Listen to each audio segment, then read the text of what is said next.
What we do is our free will. Any sin that we act upon, it's us doing what we wanted to do. So Ravati will break down all of the social barriers and make you feel okay about doing it, and that's how you come to know what you're made of.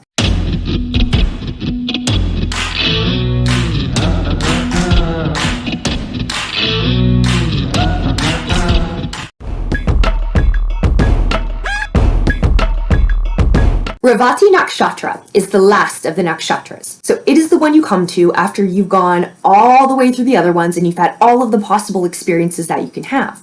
Then what happens? In Revati, you wake up from the dream and realize you're dreaming. So the world becomes your playground because you realize it's just a dream anyway. The symbol is a fish floating in the ocean, swimming, swimming, swimming, and there are no boundaries in the ocean. The shape of the constellation is a drum that would be used by a shepherd or another keeper of animals that the animals would hear and know to come back. And here's the point of the energy. Although the fish has a path, how do you know your path in the water?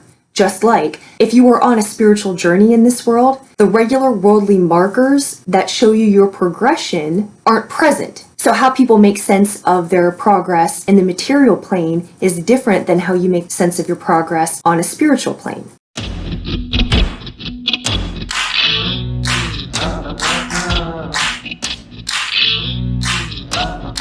Revati is housed entirely in Pisces. Pisces is between two worlds. Pisces is ruled by Neptune, which is delusion, dreams, imagination, the dissolving of boundaries, so that you were in the infinite. And the nakshatra is ruled by Mercury, which represents skill, mastery over magic and mysticism. So Revati is about waking from the dream and realizing that it is a dream and that you have full power to direct your consciousness in any way you want, and that you have full control over everything around you. You have nothing more to achieve, and frankly, even creation, it's just the rearranging of what's already there, so you can test things, you can maneuver things, you can move them around, and it's the full experience in having all of these experiences without having attachment to the experiences, because after all, it's just a dream.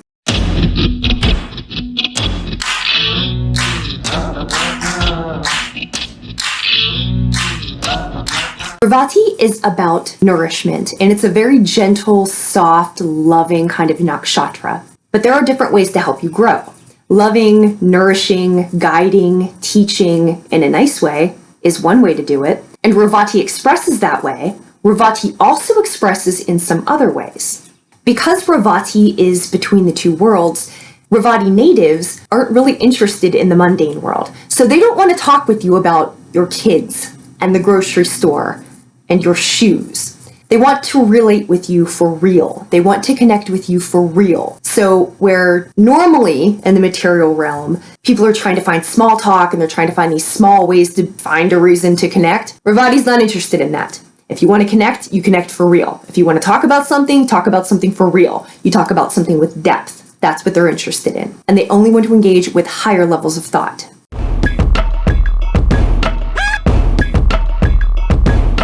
Revati is about nourishment, and it's a very gentle, soft, loving kind of nakshatra. But there are different ways to help you grow.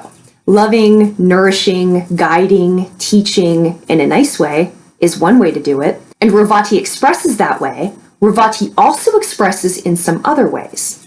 Because Revati is between the two worlds, Revati natives aren't really interested in the mundane world. So they don't want to talk with you about your kids and the grocery store and your shoes. They want to connect with you for real. Normally, in the material realm, people are trying to find small talk and they're trying to find these small ways to find a reason to connect. Revati's not interested in that. If you want to connect, you connect for real. If you want to talk about something for real. They only want to engage with higher levels of thought.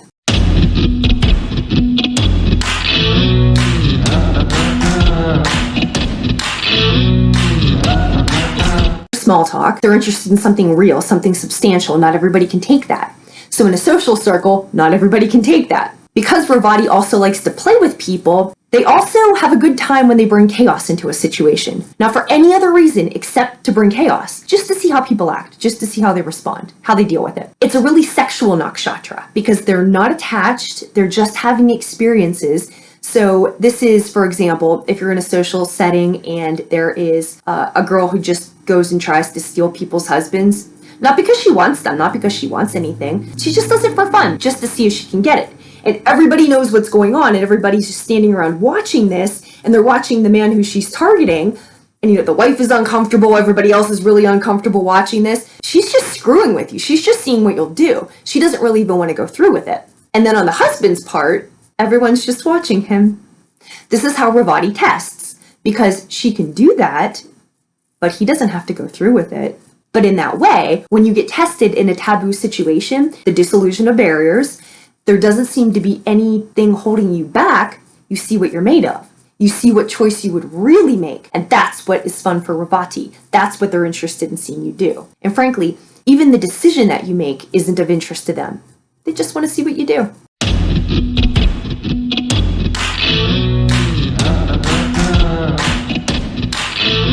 Her below. If you have never seen her stuff, please go watch her videos on nakshatras. I use her research a lot in my information. She also talks about, for example, how the men, still there's this very sexual element to them, and they're really playful, but they're playful in a way like you don't know what they're up to. So it's playful, but then it's kind of scary because you never really know what they're doing and you don't really know what they're going after. But it's fun, and they'll take you for a little bit of a ride, but it's weird. So some examples of that are the Joker, Rumpelstiltskin, the scary albino guy. But these are all Ravati natives. And what you find out is Ravati natives play Ravati roles. And of course, the casting director doesn't know that, but you find that these people, they're actually playing out these roles that are characteristics of their nakshatras. So again, like really cold and unrelatable. You can't guess their motives. I mean, like, look at the Jokers. You can't, like, you're going to negotiate with him. What do you think he's interested in? You think you can find out what that is? And then there's this Rumpelstiltskin character. He's on his own agenda. You don't even know what he's doing, but he's on his own agenda. Again, all Ravati natives, all Ravati ways. Sometimes they have something in mind, but usually they just like to mix it up, just for fun.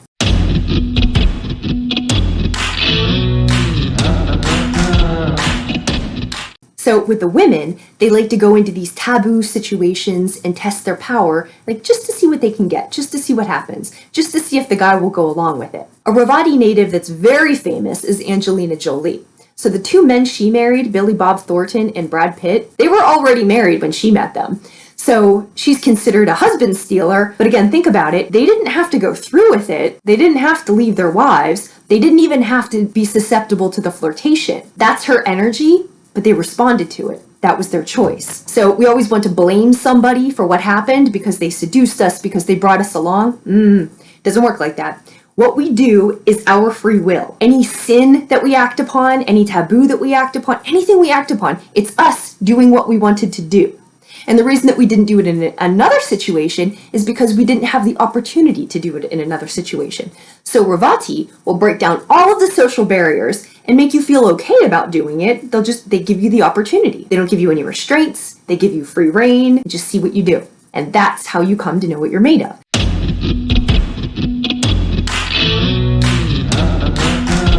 So in a spiritual sense, the parameters that we normally go with, which again, mark our journey in a worldly way, we don't have those in a spiritual life. So how do you keep the guideposts? How do you keep aligned with what you're doing? This is how Ravati tests you. You're going from one world, you're going from the material realm into the spiritual realm. And when you are on that road, you accumulate different experiences and you come to accumulate different abilities and you have different powers. So your ability to progress spiritually is based on what you can handle. And as you're transitioning from one world to the next, Ravati tests you to see what you can handle.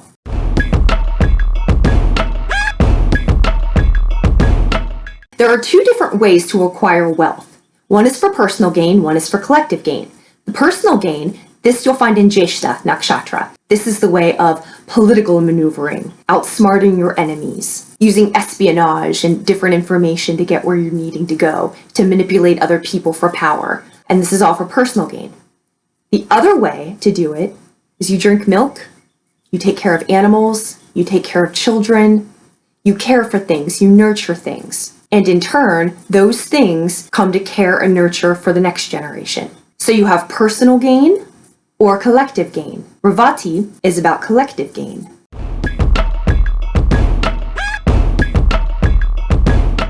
Intelligence is knowing what you need and getting where you need to go. So for Revati Nakshatra, you're resourceful, you are a person who finds the means, and you don't get lost. You are a person who finds the path.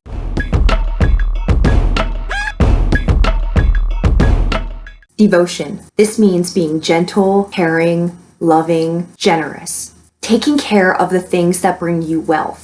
Taking care of your family. Taking care of your children. Taking care of those friends, those relationships. The things that enrich you and allow you to be what you need to be. Don't neglect those. Take care of those, water those, love those, feed those. Some people will be spiritual for a lifestyle. So they'll wear the stuff, they'll talk the words. But when you look at their personal life, that looks different to what they profess to be. Because spiritual lifestyle and spiritual life are very different. When you have a spiritual life, you understand that what you care for, who you care for, how you care for things, people, situations, those expressions of nurturing, those expressions of generosity are actually the expressions of your spirituality. It's not a thought, it's an action.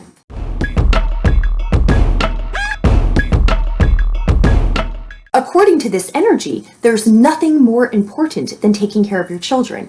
There is nothing more important than nurturing what's around you so that you have a future. And in terms of societal interaction, collective interaction, and collective good and good for humanity, which is what a spiritual path is about, you take care of what's around you. You do the role you're supposed to do. You come to understand that spirituality is not sitting in your room reading things. It's the way that you live, and it's the expressions that you outwardly display so that other people watching you know who you are. This is another element of Revati, is that your presence changes people. So the fourth element is beauty, and beauty comes from nourishment. Beauty is a sign of health. If you are nourished, you are healthy.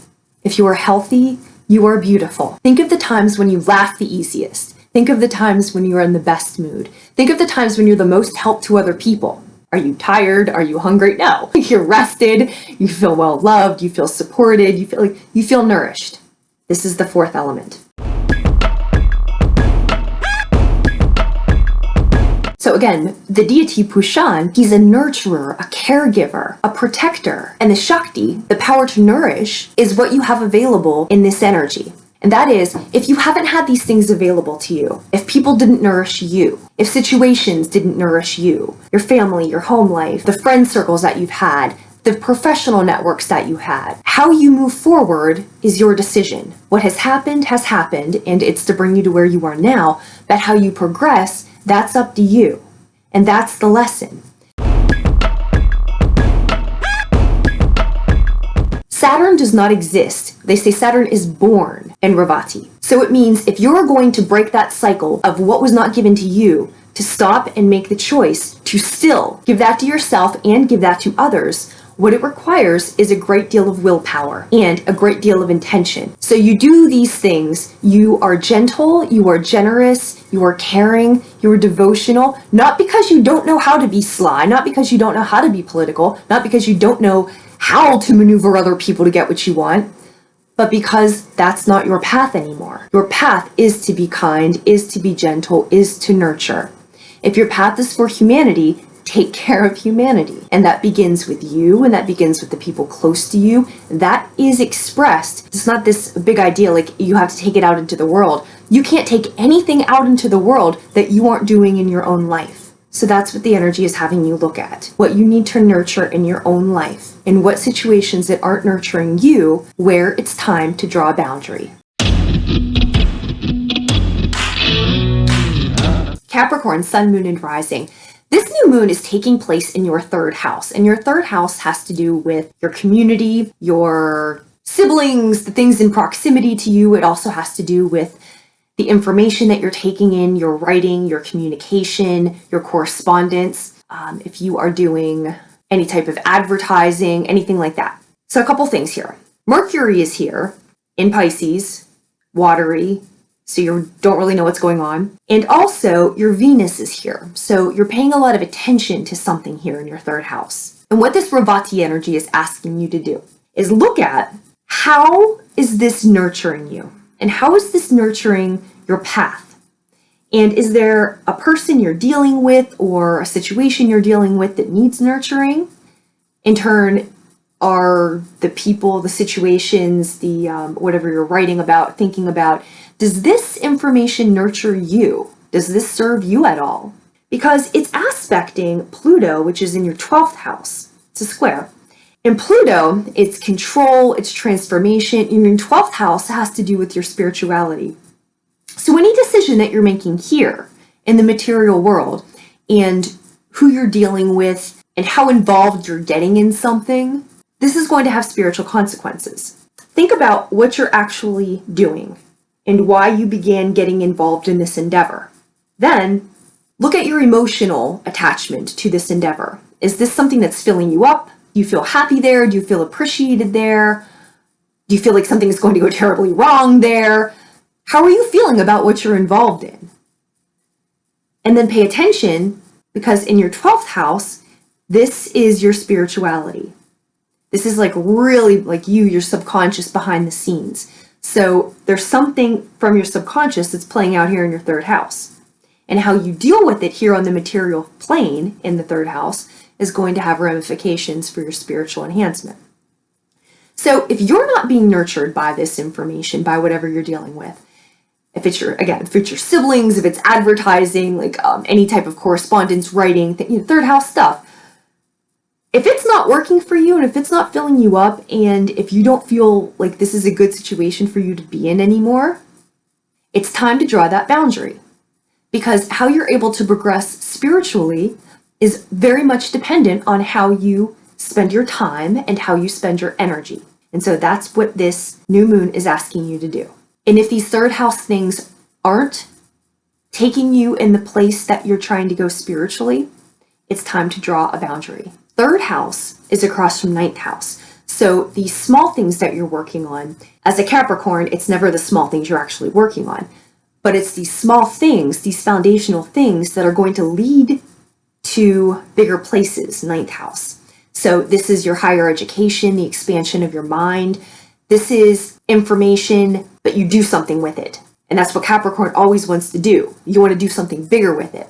So whatever's happening here in the 3rd house, if it's faulty right now, if the foundation isn't strong, you're not going to be able to build from it. And so that's what the Revati energy is asking you to do, is have a look, see if this is serving you.